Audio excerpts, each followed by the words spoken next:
You're listening to Drinks and a Movie with your host, Rudy. Spoiler alert. There we go. Drinks and a Movie podcast. Yo, everybody, thanks for tuning in. We're back for a double feature episode with today's co-host, Carissa. Hey. Carissa, welcome back. Sound quality may be a little bit different because today we are testing out the DJI mic, the wireless system I just got for, hopefully some more TikTok videos soon and Instagram videos as well as just overall production stuff. So we're testing this out. These are bomb, by the way. These are so cool. Yeah, it's pretty neat. Hopefully it works. I know, we did do a test. This is literally like straight out the box. But yeah, so far so good. Our first little test works. So we'll see how this turns out. Let me go ahead and swap this. So yeah, I don't even think I said the movie. For our double feature episode today, we're going to be talking about Maniac. So this is the Bill Lustig film from 1980, I believe. Yep. And it's 2012 remake starring Elijah Wood, which I think is like one of the really great like horror movie remakes or slasher movie remakes. So we'll be talking about both of these. And for our drink, first off, we're doing a couple new Riff single barrels. We're doing a Kentucky Straight Bourbon Whiskey and a Kentucky Straight Rye Whiskey. These are both single barrel store picks from Mission Wine and Spirits in Pasadena, California. I did get these a while back. So I don't even know if they still have them. So, sorry, this might not be the most relevant spirit to do, but I just wanted to talk about it and throw them in. So the rye is 111.9 proof. What's the proof on that one? 110.4. Damn. 110.4. Yeah, maybe This is a single barrel. That's cool. Yeah. So let's start with the bourbon. That's the one I have on our left. We'll just do a little sip. So the tasting notes on the site, they wrote this big email about it, is what It really smells sold me. amazing. It says here, distilled April 2019, bottled August 2023. Aroma, caramel, popcorn, rice spice. You can definitely smell the caramel. For sure. This is definitely something that I would Yeah, it's strong. I would drink. All right, here we go. Wow. A palate, char sarsa, or sarsaparilla. Sarsaparilla, and berry. So I'm actually surprised by your reaction because I know we've done like Maker's 46 and a couple other ones in the past, and you like struggled to even take a sip. Yeah. I thought this was gonna kind of burn you out, especially with the 110 proof. But No, it like dissipated really quick and just kind of like flowed out. It wasn't. I mean, obviously, I do small sips too, but I can still feel it. I can still feel that alcohol on my tongue. Right. But it smells. It's like the aroma on it's so nice. These bottles are beautiful too. Yeah, I do love the design, like the matte black top that kind of like fades into the clear glass. Good job. I know. It is a really cool look. Yeah, I've never had any of their regular like just flagship whiskeys, just a couple single barrels and then these ones. But I did pour you a little too much. Sorry. I know. Oh my gosh. I'm sorry. Rudy. That's okay. I want to be like, this movie's amazing. Right. But yeah, nose is good. I mean, I got more of that popcorn I kind of mentioned on the second sip. It doesn't finish too long, like you said. It does dissipate a little quick. I do feel like the heat in my chest a little I bit, still but feel the heat in my tongue. Yeah. So don't touch your chest. You have the microphone. yeah, I got to be careful with that. Thumbs up. Good choice. So since we're doing two movies, we're going to do the rye of this as well. So we switch it right over? Okay. Yeah, a little side-by-side comparison. We'll just do them right off the bat. So this is a rye whiskey, again, single barrel pick from the same place. This was distilled November 2018, bottled August 2023. Aroma, mineral and grassy. Palate, root beer and cherry. Should be interesting. Oh, that is very interesting. Okay. Let's see. Oh, yeah, that's a good, just like rye, quintessential rye whiskey nose right there. Oh, yeah, no, it definitely like... Mm-hmm. Woo! Are you all right? Yeah. I think at this moment, having them side by side right now is more, maybe it's because the sun's out, a little on the warmer end. I think the sweetness of the bourbon is hitting a little better. Yeah. But yeah, it is definitely mineral-y, if that's the word. Typical rye, I'm not really getting any of sweet root beer note or anything like that. I'm not picking up on a cherry personally. Me neither. I know the first time I tried it, I did kind of get that stuff, but that also may have just been like psychological. The fact that I read it and I'm like, okay. Oh, you're like, this is what now I wanna searching taste. for it. Yeah. It's good. Ooh, that is a strong rye though. Yeah, it does. And this is 111. So it's like a little more than 1 proof point higher compared to the bourbon, but it did have a little more punch, like right off the bat. Oh yeah. Because of just that spice. But yeah, both of them are good. Yeah, If they're these are great. still around at Mission, the new Riff single barrels, and you're interested in trying something new, I would recommend both of these for sure. And maybe again in this moment, the bourbon's hitting better, but yeah, at night that rye. yeah, for sure. Well, all right, let's talk about it. Maniac. We'll do this first film, starring Joe Spinell and directed by Bill Lustig. Special makeup effects by Tom Savini, the legendary Tom Savini. And then he has a cameo too. I love that. I was like, this is great. It was so amazing.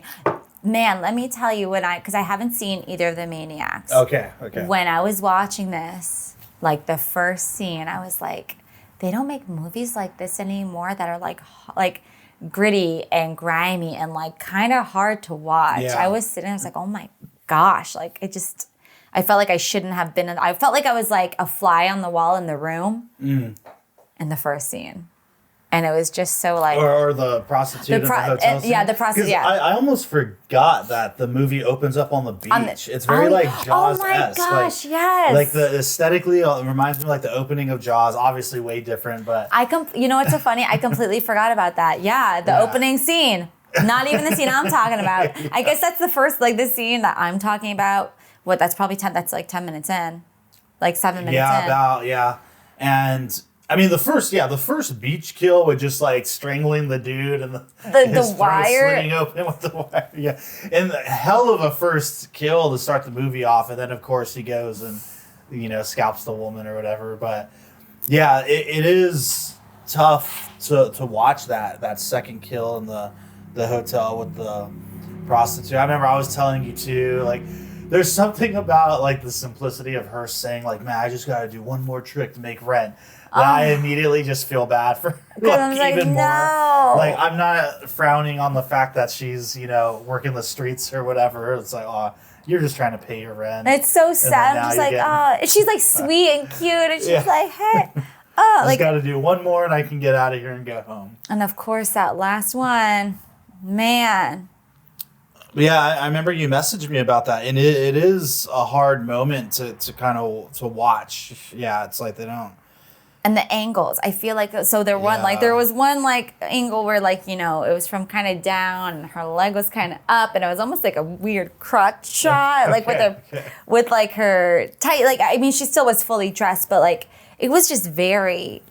And then the angles of him, killing her, it was just so.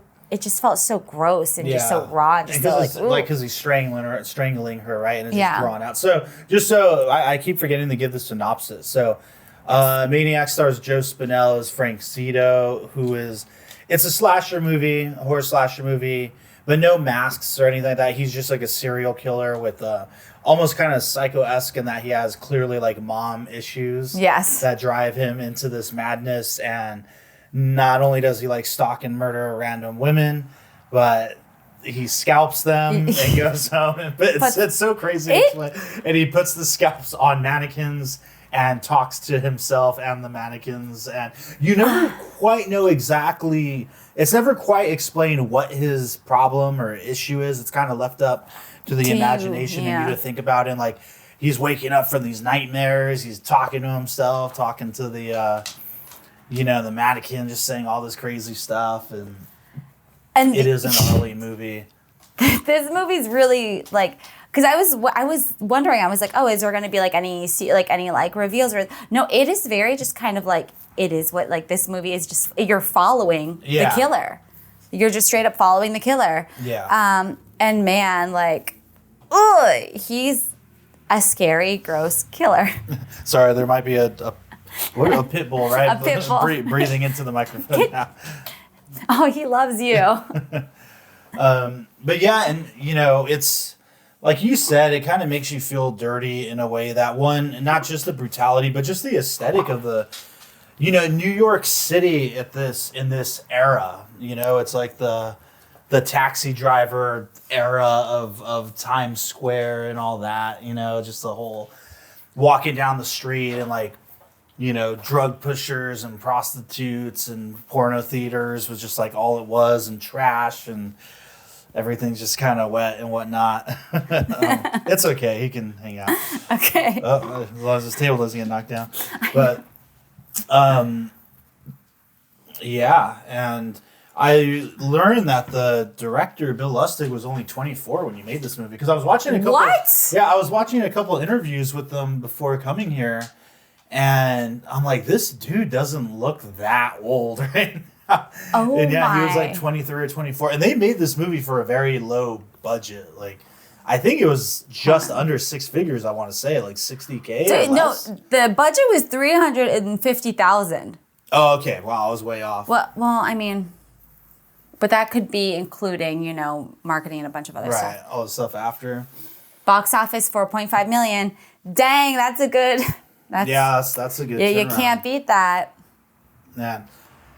Well, in this movie, like, so, and this was the first time you saw it. Yeah. So did you hear about it before? Yeah, well, because when I was doing... Okay, so a while ago when we were talking about, like, the horror movies, and like when I was looking at like all the old school kind of like the video nasties when we were going to do Cannibal Holocaust. Yeah. This one came up too, but it wasn't like officially like considered a video nasty, but everybody spoke about it like it kind of was. Yeah. And I think it was just because like obviously and like throughout the movie we see how his mom treated him and like this, that, the other, and like I think how hard it is to watch and like how it makes you feel and all that stuff is why people were probably like, oh, this is, Yeah, and it was definitely coming like at that point of, a lot of slasher movie. Like it's that post-Halloween era. Yes. Of we're getting a lot of the holiday slasher movies and everything. But I feel like this, and it's not like a Friday the 13th, where it's just... It has a way more grounded, real feel. Not that Halloween didn't, but I think there's something about like it's not a masked killer. Exactly. It's not a silent killer. It's somebody that you're here with in the room. You're seeing how he lives. You're literally following him. Yes. It's not like a protagonist that the movie follows and you're like with the final girl, so to speak. Trying to figure it out. Yeah, it's all through him. Like he is in a way, he's obviously not the hero, but he's the protagonist of the story, I'd say. Like, he's the journey that we're on. And you even see how he does interact with people. He starts going on, like, dates with Anna, the photographer. Oh, God. And all that, and how he interacts with her, and which seems a little unbelievable. I'm like, I don't know that she'd go for a guy like No that. way. This guy, he looks like a psychopath. He looks like a flippin' maniac. That's the thing. I'm like, boy, no. And she's cute. I'm like, there's no way. But then, it's one of those things like, and there's always like those weird looking guys and they always get the hot girls. Yeah, And, sometimes, yeah. That's just how it works out. Yeah, I saw this for the first time, maybe not even that long ago, probably like 5 years ago, like pretty late in the game of watching movies for me.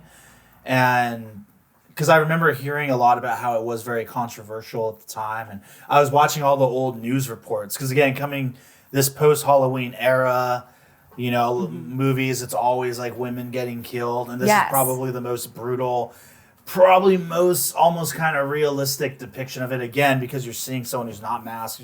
You're seeing the madness of this person, you're following them, and the poster definitely didn't help. Like, even if you go to Google and you look up the poster art, a lot of the sites will have like the image blocked and you have to like click a couple extra buttons. Oh my gosh, stop. For them to show you. it? Yeah. Well, yeah, the poster, it's like the ding and then the knife The and the knife, blood. the legs, him holding the hair. Yeah. And the tagline is I told you not to go out tonight. Oh, yeah, Juan. Yeah, here it is. I warned you not to go out tonight. I don't know. I do like that. God. I do like that poster art. It's I love pretty gnarly, it. but they put up the big billboards, around Los Angeles and other cities, obviously, but a lot of people were pissed off. There was like this lady news interview with this lady that it was on the side of her store, and she just got white paint and painted over, and they interviewed her, and she's like, "This is super super disturbing, super disgusting. People were all mad about it, and how it just kind of sickening. And you know, there's that big thought that movies like this push violence and create this message that it's okay, it's particularly like violence against women. And I think we've talked about this before, like probably the first episode you ever did with me, when we just talked about horror films in general and just kind of your stance on that. But I'd be curious if, you know, you've seen more movies now at this point, and especially watching stuff like this, My Bloody Valentine, that we're going to talk about later. I mean, has your perspective on that changed at all? Like, do you have any particular feelings about that side of things? I mean, honestly, I still think, in my opinion, I don't think they don't romanticize the killing of women at all. You know what I mean? It's not like glorified. It's not glorified. It's gross. making them look gross and disgusting and grimy and dirty. Like, I mean, if they made it like almost like a pretty thing, or like, you know, kind of like, you know, like almost, like glorified or any way, or made like the guy really I don't know, made him like attractive. Like, I think you with know? that, I think like I don't know if you've ever seen Blade Runner, but there's this gorgeous scene, great cinematography, where one of the androids is running, female is running in like slow motion, and there's all these panes of glass, and Harrison Ford shoots her down, and it's all slow-mo, and she's like falling through all this glass where there's all these neon lights and colors. And it's brutal because it's someone getting murdered, or well, she's an android, so is it someone? I don't know. That's the idea I mean, listen, we're not gonna. Yeah, that's the idea. That's another movie, but it's shot so beautifully, like the falling in slow motion, like all neon light reflecting off the glass. There's this, if I remember correctly, this like saxophone solo score happening. So you talk about like is rough as it is, it's like a beautifully artsy made scene. Exactly. And there's nothing like that. And even in like the second, like there's nothing like, it's not, I don't think they're romanticized. I don't think showing it to people in this fashion is going to make anybody want to do that. Right. You know what I mean? It's not like, it just makes you feel very gross and dirty in a certain way. And I feel like if anybody was like, oh my gosh, even just got like a little vibe, maybe like their psychoticness wants to come out, like they'll think about this and be like, ugh, like no, like, no, right. You know what I mean? As opposed to being like, like maybe, you know. I just have never bought the idea that watching violent movies makes people violent. You know, it's like, I think people, and there's been studies on it. Like I remember reading one. I'm not going to say what university I think did it because I don't remember. It was like over a decade ago. It was around the time I think Hostel came out, maybe soon after. But this study about how whenever movies like this come out, they found that crime actually seemed to dip a little bit. It seemed to dip, and there wasn't as much. Whereas when there's not stuff like that out, it kind of would increase. And I think the theory was that the people that would be inclined to maybe have those tendencies, or I shouldn't even say, I'm like probably saying this all wrong, but anyone that might be like a criminal type or whatever is probably out watching the movie instead of doing something they shouldn't be doing. Yeah. And I also feel it's like someone like, say, the Frank Zito character. Like, movies don't just create people like that. No. Like, those are people that have been ravaged by society. Deep-rooted, or yes. people. Yeah, it's like, they're going to do what they're going to do regardless of what they're watching. Whether it's, Casablanca or, or whatever. Exactly. I don't even know. Like, a rom-com versus... And that's the thing. It's like, don't try to push it. Don't try to, like, take responsibility off of you and put it on a movie. Like, don't try that shit. Yeah. We're not playing that game. Was there any like sequences or parts of the movie that you found like, and especially we've been talking creatively a lot about work that we want to do. Yeah. So that's kind of why I've been watching a lot of slasher and giallo movies lately. Inspiration and just seeing how some certain people and movies have done in the past. Was there anything in this film that stood out to you in terms of? Well, I mean, honestly, it's more towards the end that I was just like, oh my gosh, that I just absolutely, like at the ending, I absolutely love. The ending is so great, right? Oh my gosh. That's why I texted you. I was like, that ending. Oh my gosh. And then the car scene. So there's like they did a good job, I feel like, kind of giving you suspense. Like I know like when the subway thing happened, and it was just so funny because in that subway, and this was like a thing I did love the subway sequence, and again, just that raw, like just that that 70s. And she's like, "Where is everybody? Like what the you know, just like say it like." Well, and like in the sink, like the head coming down, rinses her face, and then she pops back up, and he's just right behind her in the impalement. Like, so oh my gosh, I know, and it's that one, and that one I think kind of hurt because like she was hiding, she was scared. You know, she's sweaty and gross, and she was running, and you could just feel like the close-ups and the anxiety. And then and I think it was just kind of heartbreaking, because like right when she thought she was safe, yeah, right. She's like, ha ha ha ha ha, I'm so silly, and then like you're not. Yeah. You know, he's here. That one I really liked, and I really liked how they built the suspense. I really like how they kept it all very real and grounded, and I think that's what made this movie so like impactful. And I forget, because we watch all these like really kind of like cinematic horror movies now, and like you can sit there and you're like, oh, I'm watching a movie, you know, like I'm watching a movie, like obviously like this is beautifully lit, like this is so nice. But when you watch like these old school movies where they just make you feel like you're in the room with the person, it like hits different. Yeah, definitely. It definitely hits different, and it's more like, and that like just those locations and everything, it's like that's just again that era, just everything looks just a certain way. Yeah, like that's what it was. Now everything is super clean, and you have to have art direction and production design to make it look a certain way, but that's those real environments, you know, just all these night exteriors and walking along the streets and everything, which I love. And I mean, we brushed through it a little bit, but yeah, the Tom Savini kill is so great. Oh my god! And that's pretty early in the movie. Like you would think that a moment like that would be like the crescendo for like the back half of the movie. But I want to say he's like the third, fourth person to get killed, right? Yeah, because like the two on the beach, then the prostitute, and then I think he's the next one. Him and the girl, the next one's with the photo shoot with the girl, and it was so funny. He's like, "We're paying them $100 an hour." $100 an hour. Like, stop talking to your friend. I do love that great like head exploding scene and slow-mo. He just jumped like the smoke clears the headlights, and he just jumps on top of the hood of the car and blows his head off. And I'm just like, oh, like where because I really like slow motion blood on the lady. Oh my! And I was like, yes, I love that. And it's funny because I wasn't expecting him to have a gun. Right? You don't think that's gonna happen. Like, I wonder what happened. I mean, they're like, all right, like, listen, what can we do to make this really crazy? Like, I have a great idea. Yeah. We're going to blow my head in.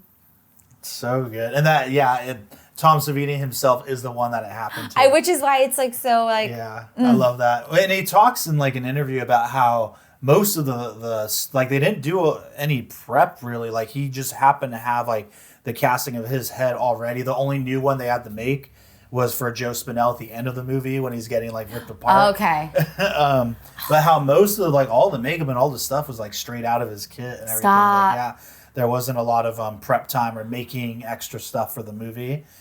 Damn. And so they just put a bunch of like stuff from craft services in the head and like blew it out. Like he talks about, he's like shrimp cocktail sauce and apple cores. Oh my God. Obviously your fake blood and other chunks of bullshit, cabbage and stuff. Could you imagine like you slow it down, you see like a little like shrimp tail. Like, and they did that guerrilla style. So in this interview and some stuff I was reading on IMDb, they didn't get permits to do a lot of the stuff they did, including that. So the director talked about how, you know, they've ran like, I think 4 or 5 different camera angles at the same time. And that right after they did the shoot, because you can't like fire guns out there. No, like, massive trouble, no permit, nothing. So they, blew up the head, and there was a PA like in a car, like started like ready to go. And they threw the gun in the car and he took off and like left with like a couple of the people. And then I guess they just darted it. I was like, just run. But I love just that spirit of kind of indie filmmaking. And for this being, whatever that low budget was, and a very young director. I mean, I didn't realize. Someone with the rapport of Tom Savini, who, post Dawn of the Dead, I'm pretty sure post Friday the 13th, I want to say. So, like, in the heyday, to do the effects and whatnot, it's pretty amazing. That's crazy. Yeah. But can I also just say, man, I love how they had like man, like I love his obsession. I don't know what it is because I wrote the short about the mannequin and the scalping and all that stuff. And I'm like, man, what is it? What is it with the mannequins? And then when they come to life, like I love that. I like throughout the movie, I'm just like, wow, like this was just such. Who wrote this? Let me see. Who wrote this? Screenplay, Joe Spinell. Okay. Yeah, the first time I saw it, and I had actually seen the remake first. I saw it about when it came out, and so I had a feeling something like that would happen because in the remake it's a similar situation. But I wasn't sure. You know how things change a lot, and yeah, I loved it when it's the shot of just like the mannequin sitting there, and then it cuts to him. And then back to them, that's the actual women, but they're made up. And like the first moment when they start moving, it's super creepy. Like they did a really great job staging it and having the actresses like, mimic the poses. And when they just all, and there's something interesting about that too. That the fact that it's like people can go and talk about this whole violence against women and all that, which obviously does happen. That is a fact. Yeah, but. Interesting that in the end, like they all take revenge on him, like obvious in this like magical way, like and obviously he succumbed to his wounds. He was already stabbed or maybe he killed himself. I'm not even entirely sure, but that in his mind they all took revenge. They all got that, and, those shots, and again, it just looks so gritty. Again, the film and the darkness and the colors and all the blood streaming down their heads and their hair is gone. Oh my gosh, like that. They just all crawl on the bed and are like literally ripping him apart. Okay. If there's anything, I loved that. I mean, I don't want to jump to the end scene, but man, watching them like rip him apart, literally just I was sitting there and I was like, holy shit. Yeah. I was like, this is insane. It doesn't seem like, for how grounded it is, you don't think it's going to take like a crazy turn like that. No, I didn't see that coming at all, which was crazy. Yeah, really good finale. Another interesting thing is, I guess the director, I think, was working in porn, like directing or something. And a lot of the actresses they got were like porn stars or whatever. Yeah. I mean, maybe that's why, like, that beginning when she's like, woo, like, I don't know if you remember, like, that was just I noticed it because I was like, wow. I was like, as an actress, that would just be such a weird shot to have to film. I mean, she's fully covered, but it just felt like dark and there's no way. Yeah, was he really a lot of the ladies were, like, porn actresses of the time. So I'm guessing it was just, that's why they didn't mind they're just like, oh, whatever. It's a paycheck, whatever. Oh, my gosh. I loved it, though. I'm really, like, those movies make you feel a certain way, for sure. Like, for sure. Do you want me to drink some of those? Yes, please. That one's for you. You want me to do all of it? Yep. Well, let's chat about, let's get into the remake a little bit now. So, I'll say it again. For me, I saw it first, and then after I went back and saw the original, I was like, man, this is in the pantheon of the great horror movie remakes, in my opinion. I think the casting of Elijah Wood is brilliant. Oh my gosh. And because he's a big horror movie fan and even has his production company that does, I think they produce and distribute movies and everything. But yeah, perfect. And he has that kind of hipstery look and maybe a little unassuming. Like they're that very boyish look, And this is not that long. I guess several years after his stint on Lord of the Rings and all that. So he still is very much known for that. But yeah, I think the remake is great. And tell me your thoughts on it. Okay, so I was like, because you know how we are with remakes. I'm like, usually it's bullshit, whatever. Yeah. I love the way they chose to shoot this. The first person was like, wow. Yeah. I mean, like, I loved it. And this one too, mind you, it is more cinematic than, the previous one. And like, obviously there's a lot more, production value, this, that, the other. So, but with that, the way they shot it first person still made you feel very in the movie. And I think they recognized that from the first one. You know what I mean? Because literally put you in the shoes of the person, of the maniac. Yeah. And I love that they did that because even though it was like, it was prettier, except for, man, it was hard to watch at points, the gore, and like they didn't cut away. Yeah. You know, for a lot of like the kills when the women were still alive, and oh my god, it's so painful to watch. That's probably the hardest one to watch. Is I forgot that played out that way with that older woman, because I thought that he drowned her in the tub, and I completely forgot that she was like tied up there, and he just.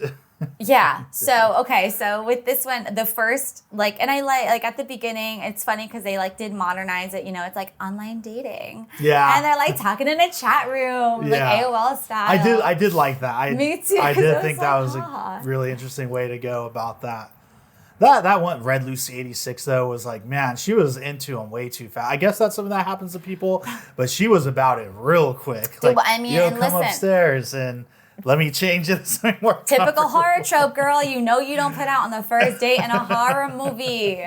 But she did have the mirror above the bed, so you know she was about it. Yeah, she was about it. And then, he snapped, strangled her. Yeah, and that moment is very reminiscent of that second kill too in the first movie. Mm-hmm. But yeah, I mean, what you were saying about time out. I have to jump. All right, so because we both forgot the first scene. I forgot the first scene in the first movie. This one, when he's following the girl, and then she's going to open the door and she turns around. Yeah, the knife through the. Oh my gosh. Okay, that. I don't know. Why did we forget? I think I just. I was about to go back to it. Oh, okay. Because that is, like the first time I saw this movie, I remember that was the selling point. I was like, I am all in on this. When he's just behind her. Like in the slow turn and the don't scream. In the moment she starts, he just oh my! And I forgot about this part. Sorry, but when he begins scalping her with the razor, and then she just like falls down and the head slides off. Oh my gosh! Yeah. Oh my goodness. And that definitely sets the tone of everything.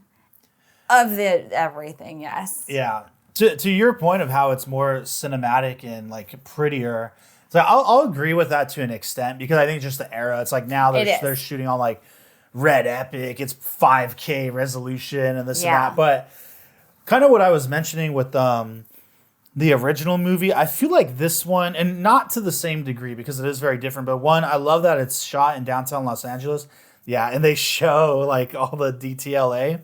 And they kind of paint it in a similar way, like just all the shots of them driving through all these locations that I walk through all the time, like every week. And they do a good job, late at night. It starts to have a similar kind of vibe. That grimy, dirty feel. Yeah, the subway definitely did that. Yeah. And what was I going to say? Like all those night exterior shots I absolutely love. Even in the daytime, like obviously it is prettier, it's cleaner. You can tell that they shot it around Christmas time because some of the decorations that are up on buildings.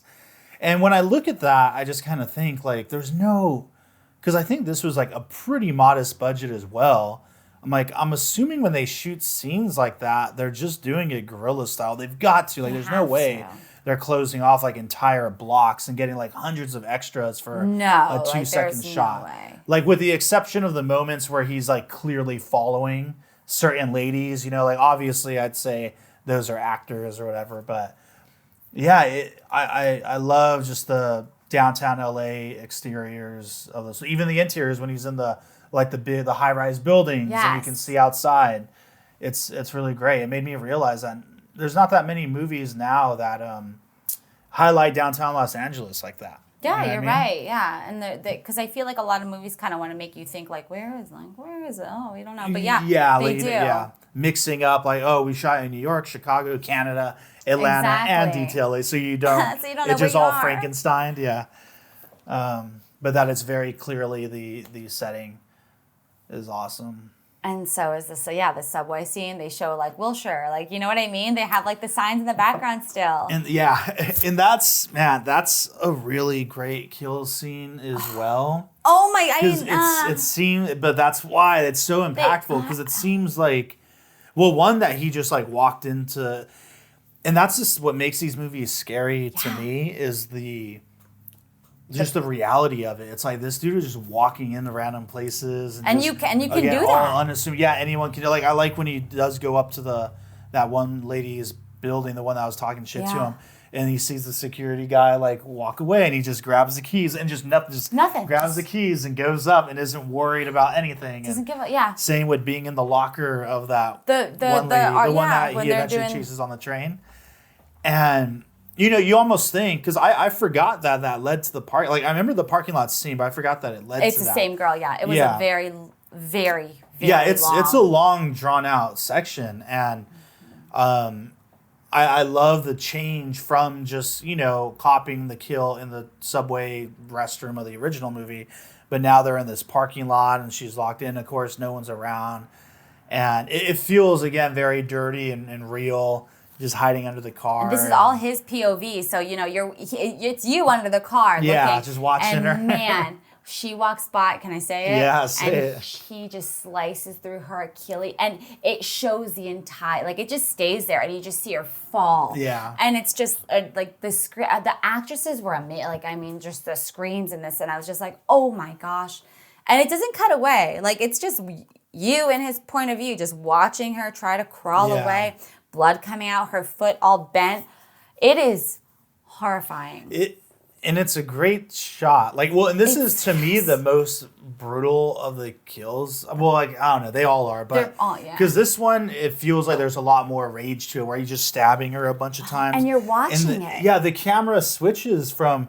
It starts in the first person as he's stabbing her, and then it floats out into like the third person. So now you're watching it, it just ends on him. And then, of course, and I do love this shot where, he takes the scalp and he stands up, and in the reflection of the car, they recreate the poster image. Yeah. I thought that was brilliant. Dude, very smart, like a very nice little, a little Easter egg in there. That was really cool. Is it just me, or does it feel like Anna, who's the woman that comes to photograph so she's play, the French lady? Yeah, she's a love interest. Just like in the original movie. Mm-hmm. Is it just me, or does it seem like every single word she says is dubbed? Like, I swear that her whole everything is ADR. It really, because I'm like, it sounds too perfect. But then, like, also when I don't know if they did that on purpose, because even when he's with her, like, before he gets headaches or this, that in the park, like everything with her, it's like almost it's just, I don't know if it's meant to be prettier, or maybe she's just a prettier girl in general, so everything just looks cleaner with her. Yeah, but no, I think it's better. I think they did shoot it a certain way when she's around, right? Because when they're outside, everything's brighter, everything's nice. Like, it just feels like a happier, they're trying to make it like a happier thing. Yeah, definitely. It just throws me off a little bit that she is, to me, very clearly ADR the whole time. Like, I know they did that for him, but it's like which makes sense. Yeah, but with her, it just always just is a little unsettling almost. No, it is. It kind of pulls you out of it a little bit. Yeah, that's the one kind of bummer. Yeah, it just feels it makes it seem way more fake. Like, even the performance doesn't come across as well. So that is one kind of you're right. You're right. And in this one, I think it's a little more believable to me that she would kind of go for someone like him, even with the Red Lucy 86. Yeah, but she also did have a boyfriend. And that's what do you think of that? That's such a weird moment to me, because it seems the way they develop seems pretty organic and everything. And even she's the one who's like, "Hey, do you want to go out later and let's go see this movie?" And of course, they're watching The Cabinet of Dr. Caligari, because everyone is all of a sudden into come on, those movies. Like, you guys are not watching that. Like, you just so happen to be like a silent era German expressionist horror fan. Like, okay, really, and you know all the facts about it. She's like, this was considered the first horror movie. Like, that's a little, I don't know. I know. I mean, maybe they're trying to do a nod to something, but I'm just like, come on. Like, that's, I do like the line when, what does she say? Something about like, man, I thought for sure she was going to die at the end. And he says, I forgot. He was like, no, he's like, it had a happy ending. Well, no, they're all in the asylum together. Right. At least it's a happy ending. And she was like, what'd you say? She's like, she said something that was like, okay. Like, she's like, oh, yeah. Or like agreeing with them. I don't know. But yeah, later when she brings up her boyfriend, I completely forgot about that angle of it. And I was like, all right, well, this lady kind of sucks. Like, that's such a weird thing to do. It is, because it's like, well, I don't know, because the entire time she did present like she was single. But I guess you could look at it too, like like nobody ever asked, right? And they are working together. Yeah, that's true. Yeah, you know? I guess. Like she didn't, but no, because she was like, I'm glad, like she's like, I'm really happy that like you and I, da-da-da-da-da. So yeah, no, you're right, because she did, and then she like, it's filmed from his point of view, so she does all these like long stares at him. Right. She's like, I'm happy like we met, and I'm happy we think the same way. And then she turns out to have this huge asshole boyfriend that I'm like, girl. He's a complete dickhead. I'm like, girl, you want to date this guy? Who are you trying to like, who are you kidding? Because that bathroom scene, when they meet in the bathroom and he was like, he's like, I'm glad, like, she likes to hang out with all of her gay friends. Yeah. Like, it's like, he's like, I'm not gay. And he walks up dries his hands on his jacket. Such a dick. Wow. Shitty person. And then, of course, he, like, let her down after, and she's all sad about it. Of course.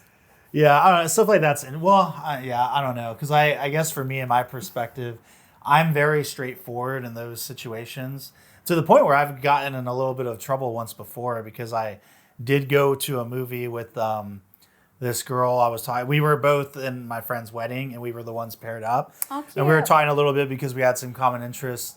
And I was like, yo, New Beverly's playing Kill Bill. If you want to go see it, like, let's roll. And oh, my God. And she's like, yay. And she thought it was a date, but I didn't. Because I'm very much like, if I ask a woman out, I'm like, I want to take you out on a date. Like, yeah. I'm super clear. You have to these days. Yeah, but I realize that I'm, like, super in the minority with that. And, like, a lot of people don't do that, apparently. Oh, yeah. And, like, I guess she was complaining to her friend, the one that got married, about how it was the absolute worst date of her life, this and that. And I felt so bad. I was like, yeah, I was just trying to hang out and watch this movie. I was trying to be the homie, my guy. Yeah. Like, my bad. But yeah, so I guess that stuff happens. It does. And that could be, like, I mean, yeah, that could. But it was just kind of weird to throw all of. I mean, maybe they just want to show him getting pushed around more, but like it was just, I don't know. I don't think the boyfriend was. Him a little bit. Yeah, I don't think the boyfriend was necessary. Because it would have been almost more impactful that there wasn't a boyfriend. Maybe she did, and he still did all this. Yeah, you know what I mean? I think so. Yeah, yeah. It didn't add a whole lot to it. Because really, to me, it's not even the boyfriend thing that triggers him. It's when he's consoling her and he accidentally says she only lived 3 blocks away, and then she looks at him, and then he fucks it up further by saying, "Oh no, she asked me for a ride."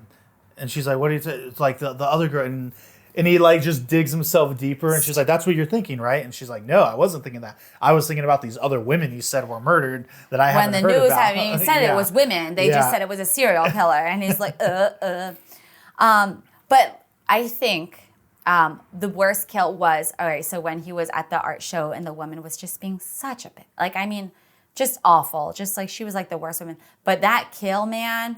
Ooh. It's pretty excruciating. That one was hard because, I mean, they do the POV. She's hogtied, butt naked on a bed when she wakes up after, like, because you would think that he did drown her. So you're like, okay. Yeah. But man, when she wakes up and then he starts, like, cutting her back. As he's calling her mommy. Mom, I know. When he's like, it's pretty sickening. Yeah. It's a disturbing moment for sure, and it's even well lit because her house, so it's not like hiding anything. And then when he does like take it, and then this is oh my gosh, this one was hard because then he does start to scalp her. She's alive and conscious, and he just it's like I told you to stay home, and like just rips it off, and it's just like wow. Yeah, that's a rough part. That is a rough part. I did like the cleaver through that dude's mouth who just that booked was amazing. his national toothpaste commercial. He's like, I don't know what that means. Yeah. I like how he's just already so pissed off that this guy's here in the first place. And yeah, I just booked my first national. I don't know what that means. I don't know what that means. He's like, oh, sparkle toothpaste. Because I've met so many people that talk like that too. Like, oh, my national. And I've had that same reaction of like, I don't know. Like now I know. Oh, okay, your commercial thing. Yeah. Like, wow. Good for you. It is. And it is, man, I do like the way they draw this out too when he's trying to calm her and she's sad because not just her PR person, whatever that lady was, got murdered, but then her boyfriend. And the creepness of him starts to come out when he's like just rubbing her back and like starts to pull the sleeves down a little bit. And then like we already mentioned, he kind of like says the wrong thing and then just goes completely haywire. The realization, like the slow realization on her end, like that must be terrifying. Like, you know what I mean? Just sitting there and just being like, the who, the what, how did you know? Yeah. Oh my gosh. And then it all like kind of comes together and you're just like. Right. And just as simple as the like, yeah, you should leave. I want to be alone now. And he's like, no, we need to talk. Yeah. You're just sad or whatever. Yeah, like all I came across town to be with you. I came all the way across like, town. I want to be alone. Well, you don't need to be alone. Yeah. And it's like, oh shit. Like, oh shit, it's going down. It is kind of, I'm going to jump back. It is kind of cheesy to me. And like, I don't know. I find like the stuff with Anna is maybe now that I think like the weakest points of the movie. Because even when she's explained like her connection with the mannequins, he's explaining him how it's a family business. They restore him, this and that. But when the way she's like, just like touching them and rubbing her finger on them, she's like, I love them. And it's like, so it's kind of cheesy. It's like, okay, lady. Like, because it's like, all right. And then I get you're an artist, but come on now. I know. I love them. Just rubbing her finger down their faces. She's like, oh, they're so beautiful. And he's like, I feel like sometimes they have more personality than people. She's like, I think we know the same people. Yeah. I'm like, but you're dating that fuckface guy. Like, what are you talking about? Right. Stop. Yeah, if she was a different kind of introverted person, I'd feel that. But it's like, okay, this is just kind of some goofy ass writing. Right? No. But what can you do? But man, like, that entire scene was hella drawn out. And then, and I think in a good way though. No, in a great way because well done. It's like kind of playing out in real time, and you're just with them, just like, oh my gosh, oh my gosh, oh my gosh. And the running, and then you're back down, and you're out, and he's chasing her, and then oh my gosh, he gets stabbed. Well, yeah, the mannequin, he's like taking her back to his place or whatever when she's unconscious. Yeah. I almost thought she was gonna fall out that window or something. That's what I thought too. When he was backing up in the bathroom, I was like, wrapped up in the shower curtain, and well, in moments like this too, like this is the kind of stuff that is very creepy to me. Like to me, besides like kills, jump scares, whatever. It's stuff like when he's driving the van and the cops are right next to him, and meanwhile he literally has this woman like in the back captive seat, in the back seat of his car. And when I think about stuff like that, it freaks me out because it's like, man, how often have we like been so close to stuff like that and would never know it? All the, really, like all the time, you just don't even. Like when you hear these crazy stories about people that have like prisoners in their basement and then they escape, and the neighbors were literally like hanging out with this person, his neighbors, and had no idea that for like a decade or so there's like a whole family trapped under this place. That's the most scary stuff to me, is like shit like that. But anyway, now this is getting too dark. Right. But I do like the sudden kind of, I guess you can call this a jump scare maybe, is when she does wake up and stabs them with the mannequin thing, and now they're having this chase. The chase is on. Through this like fashion district, wherever the hell they are. And she ends up killing this poor bastard by like jumping in his car and trying to run him over. I was so upset about that, Rudy, because she like waves this guy down, hops in the car, and then she's like, hit him. And they hit Elijah Wood. He goes flying in the air, lands, and then the wheel turns and they crash, and then she goes through the windshield. The guy that was driving's dead. And I'm just like, man, like you guys were so close. Yeah. Like you could have just done that and been like, okay. Just drive away. And that's the worst though, because man, she went through the windshield, and Elijah, his character's still alive. And he's just walking. Slowly dying. He's just over there rubbing her face, and she's like paralyzed, and he's like, I want to be with you. I don't understand. Why did you do this? And she's still alive. Yeah. And then watching. Finishes her. And I do, we haven't even talked much about like his little home. Well, again, very similar to the original Yes. movie, The Mannequins. Here he interacts with them a little bit more. So, Hey, I brought home another friend. And the way he's talking, like he gets those crazy migraine headaches and everything shakes. And it's a really good, I guess, kind of evolution of those character moments of Frank Zito in the original movie. Yeah. Here, like him just talking to them, and how sometimes when he's walking through, it'll be the actual people. Like I he's love seeing that, them yeah. as the real They people. have like, so he'll scalp, he'll take their head, he's like, this is gonna hurt a little bit, and he'll like hammer the wigs on. Yeah. He's like, oh, all done, yes. This is your new friend. Right. She's here, like, don't be jealous, la la la la. And then like he always had his girl, the girlfriend was in the bed. Yeah. Whoever the girlfriend was, but we didn't even talk. This all stemmed from his mommy issues. His mom was like a prostitute, and like he used to watch.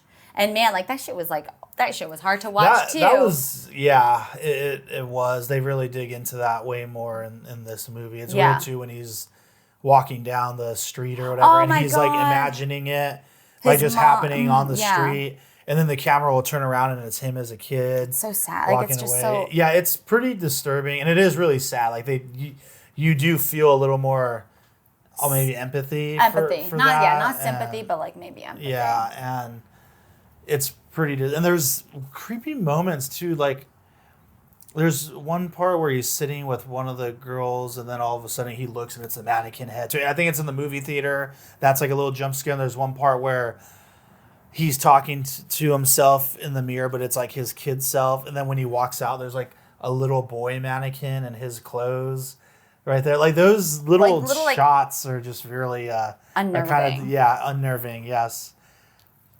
Yeah, fucking A. And then we get like the update of the end from the original movie, which is just as great. Just as amazing. I loved it. And I love like when he was like, bringing, like obviously it's a mannequin, but she's in a wedding dress. I can't believe he survived, but like, and like, he's still kind of bleeding out. He's still dying, but he's got her, and like he's walking past all of the other old mannequin girls. They're like, what are you doing? Who is this new girl? And he's like, don't listen to them. I don't know them. I've never seen them before in my like okay. You know what I mean? And it was just so like, oh my God. And he lays her in bed, the mannequin, and all of the other ones come over. He's like, this is where we live now. This is our home now. Oh my gosh. And this last scene, I loved it so much. The tearing of the flesh. Yeah. Just breaking his arm. Oh my gosh. And when they like peel his face back, and then all of a sudden he's like a creepy he's a mannequin. And I was like, just pulling out. Wow. And again, they all just get their revenge on him, and like just pulling his guts. Just literally just oh my God. Him. That was this ending to a movie, and like it's so awful. It was really satisfying. Yeah. Because I mean, obviously, the women are dead. Everybody's, and this is all in his head. But like the psychological torture of him dying in like such an awful way. Yeah. Was really satisfying. Yeah, like that's what he believes is happening to him as he's dying, and again, just this aspect of even in his head, all the women are taking vengeance on him, and that eventually they're the ones that all destroy him. And she walks away, and that's the best part. Is that like, and he like that's the most painful part for him because that's the only time he screams is when she's like she's in her beautiful wedding dress. Anna's in her beautiful wedding dress. She just looks at him, like turns and walks away, and then he's just like no, and then he dies, and it's amazing. The ending though in the first one, after he gets stabbed, and the cops like walk away, and his eyes just shoot open. Oh, yeah. Wow, I forgot about that. I was like, is he dead or is he alive? Yeah, they wanted to, from what I understand, they wanted to make a sequel, but I guess it never worked out. Oh, okay. And so, they left it open for that. I was waiting for that to happen here, but... His eyes open. Yeah, but I mean, his eyes were already open. He's a mannequin. One thing I want to... got a situation outside. One thing I did want to bring up before we wrap up is the great soundtrack this movie has by, I think, Rob Coder. Love the soundtrack. I listen to it regularly for the last, 10 years. Yeah, literally on a regular basis. The soundtrack I need to pay is more awesome. attention. I need to because I don't really, the only one that I really remember obviously was Cannibal Holocaust. I put it in the background of some of the things because it was just so like what. But I need to start paying attention because I think they obviously, I mean, it meshed so well together that it wasn't like jarring or anything. But I'm gonna look it up. I need to. Yeah, the soundtrack's great, and they really went for the vibe of like an older movie, and it adds so much like to that grittiness of these night exteriors that aren't as dirty as 70s, 80s New York. The soundtrack does add a layer of that to it, you know, which I think is awesome. What was it? So wait, what was who did the soundtrack? Rob, I think Coder. In the movie, it just says soundtrack by Rob. Okay. But I think it's like Rob Coder or something. But yeah, you can just look up Maniac soundtrack. I'm going to. But yeah, it's really good. But yeah, I think that's all I got to say for these ones. These were great, both of them. Really, really good movies. I usually don't like remakes, but man, it's a good one. And the way they did it, oof, you know, it's a hard watch. Yeah. But it's a good one. Yeah, definitely check it out. If you're into the horror movie stuff, you haven't seen this for sure, give them a watch. Don't watch it with your parents, though. Yeah. Yeah. Like, or your girlfriend. Or just watch it by yourself, guys. Just if you are a lady and you want to watch it with your boyfriend, maybe do that. That could be interesting. Yeah, that would actually be really fun for you.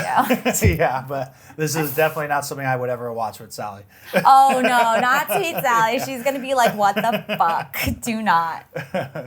But yeah, all right, that's a wrap on this one. Cheers. Thank you for listening to the Drinks and a Movie podcast. You can now find us on Instagram at Drinks and a Movie Pod, where we'll be posting photos from all the various films that we discuss. You can also email us at drinksandAmoviepod@gmail.com. Please rate, review, and subscribe, and thank you for listening.